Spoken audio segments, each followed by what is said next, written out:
When my Uncle Silas passed away, the whole family was buzzing with talk about who would inherit his fortune. He wasn't just wealthy. He was the kind of man who owned multiple estates, drove cars most people only ever saw in magazines, and was rumored to have investments tucked away all over the country. Everyone assumed his death would mean life-changing money for the rest of us. My cousins walked into the lawyer's office practically drooling, ready to claim their share of his $40 million estate. I didn't walk in with that same expectation. My mother, Mara, raised me to believe that dignity mattered more than money, and I never had much anyway. I worked hard at the lumber mill, barely getting by, and helped her with bills ever since my father died. I wasn't dreaming about fancy cars or vacation homes, but I still believed that somewhere in his heart, Uncle Silas might have left me something meaningful, some sign that I wasn't invisible to him. The lawyer began reading the will, and just like that, the cousins got exactly what they wanted. Roland, the oldest, inherited one of Silas's lakefront mansions and a collection of antique cars. Cynthia, his sister, received a trust fund that would keep her set for life. Their smug smiles filled the room. When the lawyer finally got to my name, I straightened my back, hopeful for at least a small piece of security for me and my mother. Instead, I heard the words, "To my nephew, Eldon, I leave one old metal toolbox, contents unknown." The laughter from my cousins hit like a slap in the face. Roland leaned over with a sneer and said, "Perfect, the loser gets the junk," Cynthia added. "I guess Silas thought you'd be more comfortable with trash than treasure." Everyone else in the room chuckled or shook their heads as if it were a joke.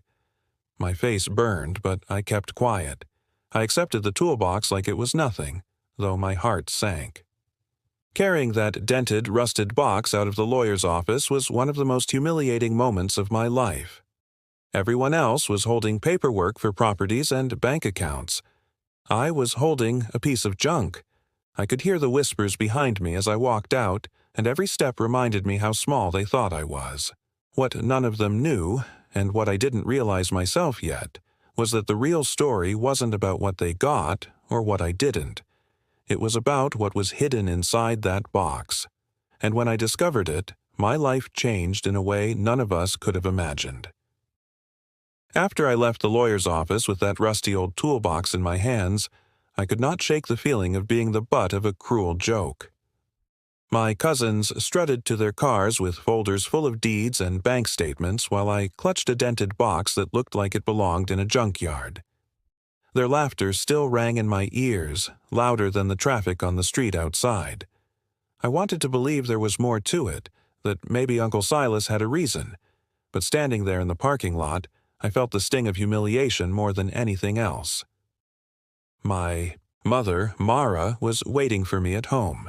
She had stayed behind during the will reading because her health kept her from walking long distances, and I did not want to put her through the spectacle of watching her relatives mock her son. When I walked through the door, she looked up from her rocking chair, her frail hands folded in her lap, and gave me that smile she always reserved for moments when life seemed unbearably heavy. "What did your uncle leave you, Eldon?" she asked gently.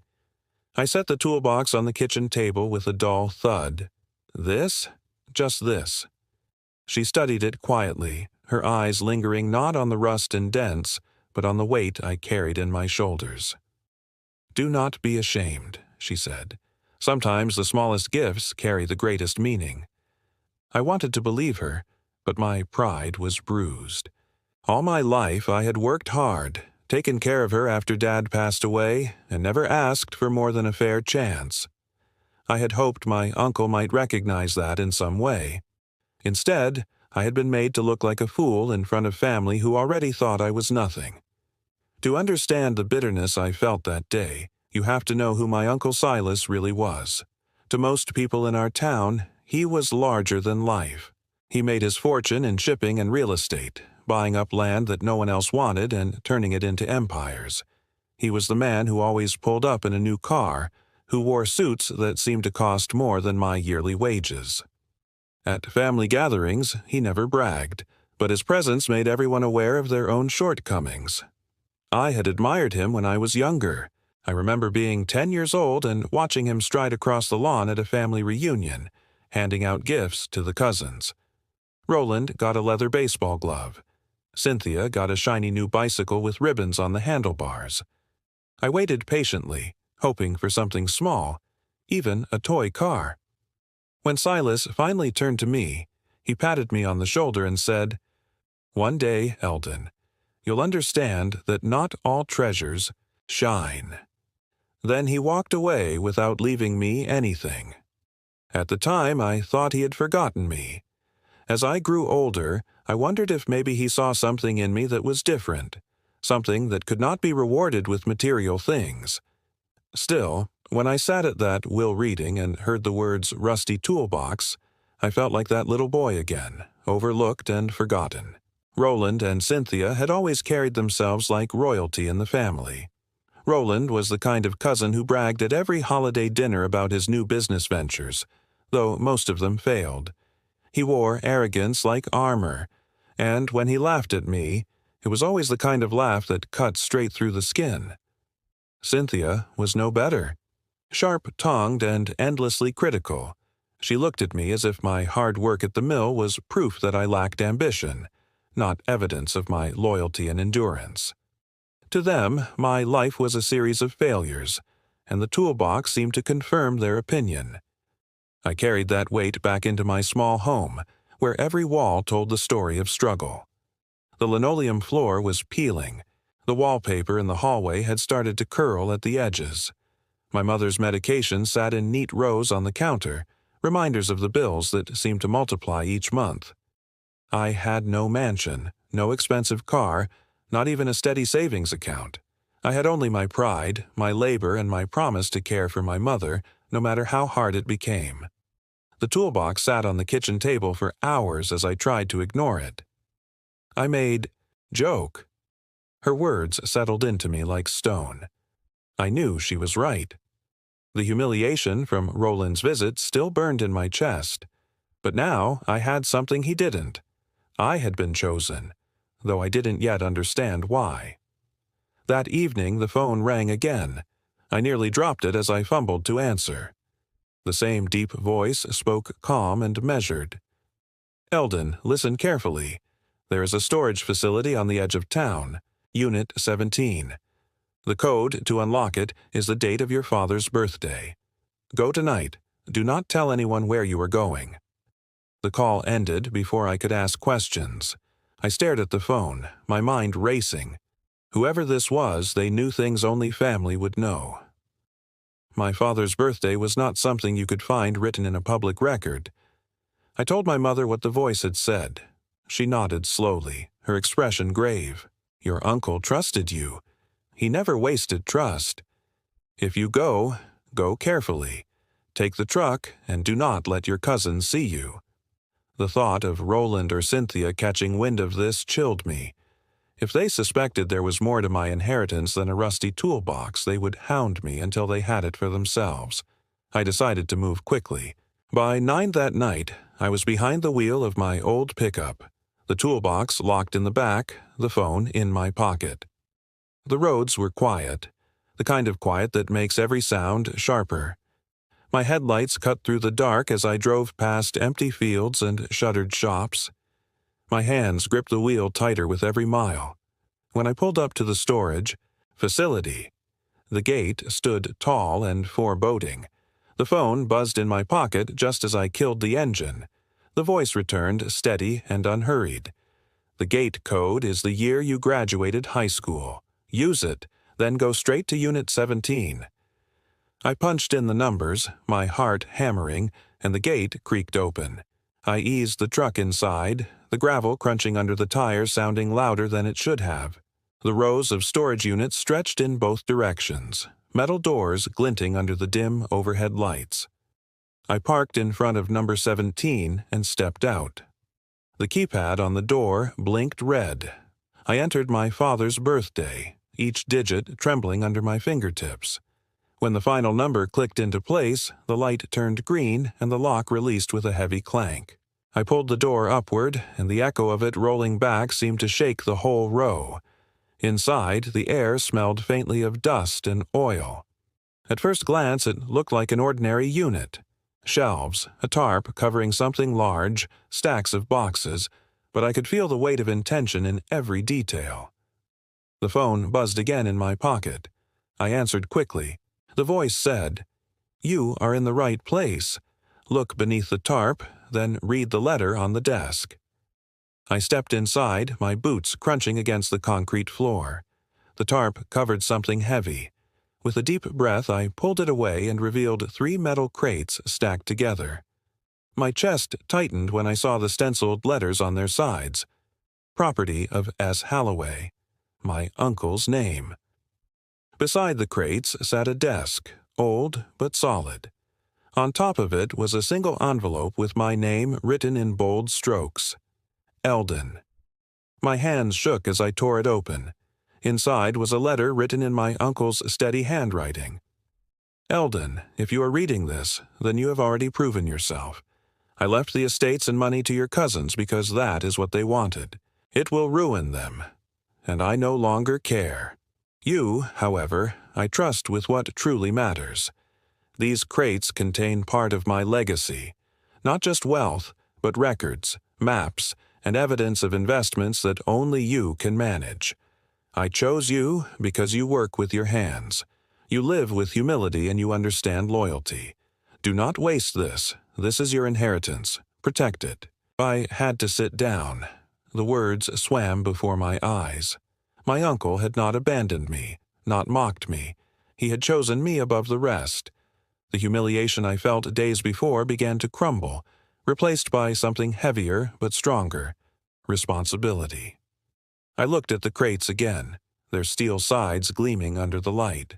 I imagined the cousins celebrating their estates and cars, unaware that the real fortune, the one worth more than money, was sitting in a dusty storage unit with my name attached to it. For the first time in years, I felt the spark of something I thought I had lost long ago: pride. I picked up the phone once more. I read the letter I set into the receiver.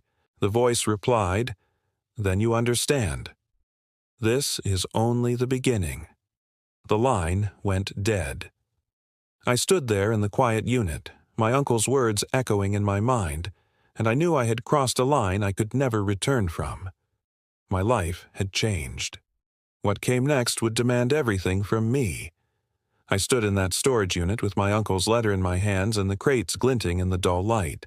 My legs felt heavy, my chest tight, as though the air itself carried the weight of the moment. For years I had been made to believe I was the forgotten nephew, the one destined to live in the shadows of my cousin's arrogance. Yet here I was, staring at proof that my uncle had seen something in me no one else did. I placed the letter carefully back on the desk and turned to the crates. They were locked with heavy padlocks, each one stamped with the same initials, S.H. I tried lifting the first crate, but it barely budged. Whatever was inside carried a serious weight. I grabbed the crowbar, leaning against the wall, and wedged it under the lock until the metal snapped. When I lifted the lid, I froze. Inside, stacked neatly in rows, were gold bars, dozens of them shining even under the dim overhead bulb. I had only ever seen gold in pictures, but the sheer glow of it was unmistakable. My knees nearly buckled. The second crate held bundles of cash wrapped tight, the edges crisp even with age. The third was different. Inside were leather-bound journals, maps rolled up with twine, and a set of old keys. I pulled one journal out and flipped through it. Each page contained my uncle's handwriting, careful and deliberate, documenting accounts, investments, and notes about properties scattered across different states. It was not just wealth. It was a roadmap to something larger, something my cousins would never dream existed. The phone buzzed again. I answered quickly, my voice shaking. I opened them. The gold, the cash, the journals. What is all this? The voice on the other end was calm, almost proud. It is your uncle's true fortune. Not the flashy estates and cars he gave away, but the foundation of his empire. He trusted you to carry it. Forward. He believed you had the heart to protect it, not squander it. I swallowed hard, staring at the journals in my hands. Why me? He barely spoke to me. Because he watched you, the voice said firmly. He knew you cared for your mother when no one else would. He knew you worked with your hands, earned your life with sweat instead of greed. He knew you would not betray him. You were his choice, Eldon, not Roland, not Cynthia. Your tears stung my eyes as I looked down at the gold, the cash, the journals, all waiting for me. The mocking laughter of my cousins replayed in my head, but now it no longer pierced me. They thought they had won, but they had been left with toys. I was standing inside the true inheritance. Suddenly, headlights swept across the rows of storage units, breaking me out of my daze. My stomach dropped. I ducked behind the crates, my pulse pounding. Through the slats of the door, I saw Roland's car roll slowly into the facility. The sleek, black hood glinted under the overhead lights. My heart raced as I watched him climb out. His phone pressed to his ear, his eyes scanning the row. "Yeah," he said loudly, his voice carrying in the quiet night. "The loser's truck is here. He's hiding something." I clenched my fists. He must have followed me. My secret was seconds away from discovery. I reached for the phone in my pocket, whispering into it. "Roland's here." "What do I do?" The voice replied without hesitation. "Lock the unit and leave now. Protect what is. Inside. Do not let him see it." I closed the crate lids, yanked the tarp back over them, and slammed the door shut. My fingers shook as I locked it again, punching the numbers into the keypad with desperate speed. Roland's footsteps echoed closer, his tone sharp with impatience. "Eldon," he barked, "I know you're in there. Open up. Let me see what you've got." I forced myself to walk calmly toward my truck, though every muscle in me screamed to run. "It's just an old box, Roland," I said, my voice steady even as my insides burned. "You came all the way out here for nothing." He glared at me, suspicion written across his face. "You're lying." I met his eyes, something inside me shifting.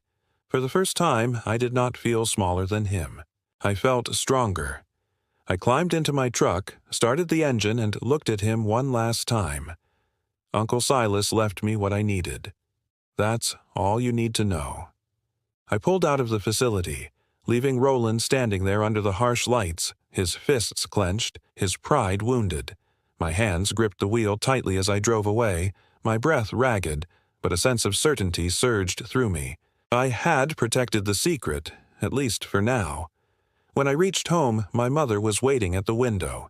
She saw the look on my face as I stepped inside and asked no questions. She simply said, "You've found it, haven't you?" I nodded, the weight of everything crashing down on me more than I ever imagined. She placed her hand on mine. "Then you must carry it wisely. That is what your uncle wanted in that moment." I realized the true climax of my story was not the discovery of gold or journals or hidden fortunes. It was the realization that my uncle had believed in me when no one else did. The toolbox had been a doorway, the false bottom a key, and the phone a voice guiding me toward the truth. My inheritance was not just wealth. It was responsibility, trust, and the chance to prove that the man everyone underestimated was the one who mattered most. The night I returned home from the storage unit, I barely slept. I sat at the kitchen table with the letter from my uncle laid out in front of me, the words blurred as I read them again and again. My uncle had not mocked me. He had not abandoned me. He had trusted me with something far greater than money. For the first time in my life, I felt the quiet strength of being chosen. The next morning, my mother noticed the difference in me. She studied me over her cup of tea and said, "Your father always believed you were made for more than this small life. I think Silas believed the same." I nodded slowly. He left me something real. Ma, not what Roland and Cynthia think they wanted. Something more. Something I have to protect. She reached across the table, her hand warm on mine. Then protect it and use it to do good. That is the only way wealth has meaning." Her words guided me in the days that followed. I returned to the storage unit, unlocking the crates one by one, cataloging everything inside. The gold was overwhelming. The cash could have wiped out every debt I had ever known and still left me a fortune. But the journals were what captured me most.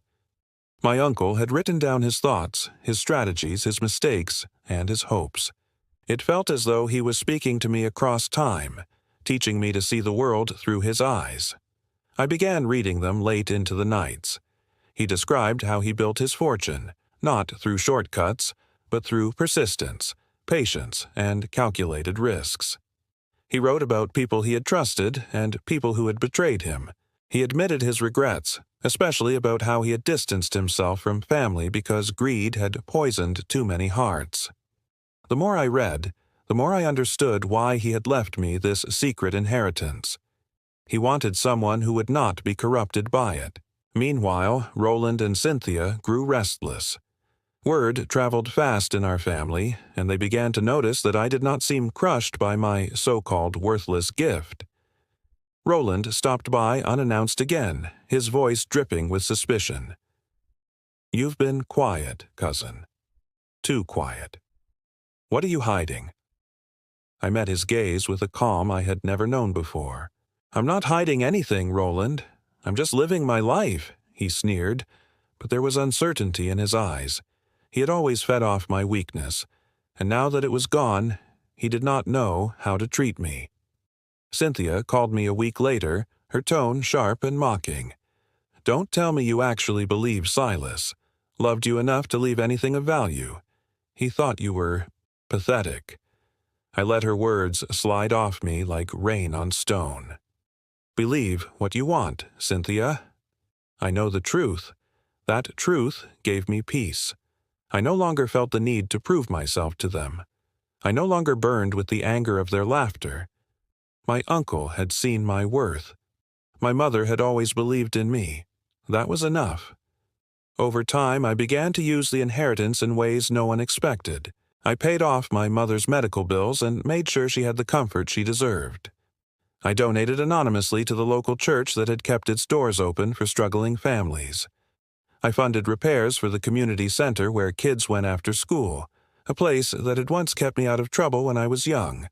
Each act reminded me that wealth meant nothing unless it was put to work for good. The gold and cash were tools, but the real treasure was the chance to live with purpose. My cousins, for all their luxury, remained trapped in the endless hunger for more. They flaunted their mansions and their cars, yet their eyes stayed fixed on me, suspicious and jealous. I pied them because they would never understand what I had gained. One evening, Roland confronted me again. His face was red with anger as he demanded, "Tell me the truth. What did Silas really leave you?" I looked him straight in the eye, my voice steady and calm. "He left me something you will never understand. Trust." For the first time, Roland had no response. He turned away, muttering under his breath, but I knew my words had struck him. As months passed, I found myself transformed. I was no longer the man mocked as a failure. I was no longer the nephew clutching a rusty box. I was a man carrying the weight of a legacy, not defined by greed, but by purpose. The toolbox still sits in my home. I keep it as a reminder, not of humiliation, but of the moment when everything changed. It reminds me that sometimes the world disguises its greatest gifts in the plainest packages. That lesson is worth more than gold. So when I tell this story, I do not tell it to boast about wealth or fortune. I tell it because of what it taught me. Never let the laughter of others convince you that you are worthless. Never assume that the smallest gift carries no value. And never forget that real inheritance is not measured in estates or cars or bank accounts. It is measured in trust, responsibility, and what you choose to do when the chance finally comes your way. Uncle Silas gave me more than money. He gave me the opportunity to prove myself, and that has changed everything. If this story touched you, if it made you think about what real value in life means, do me a favor. Like this video, Share it with someone who needs to hear it, and let me know your thoughts in the comments below. And if you want more silent revenge stories like this, make sure you subscribe to the channel.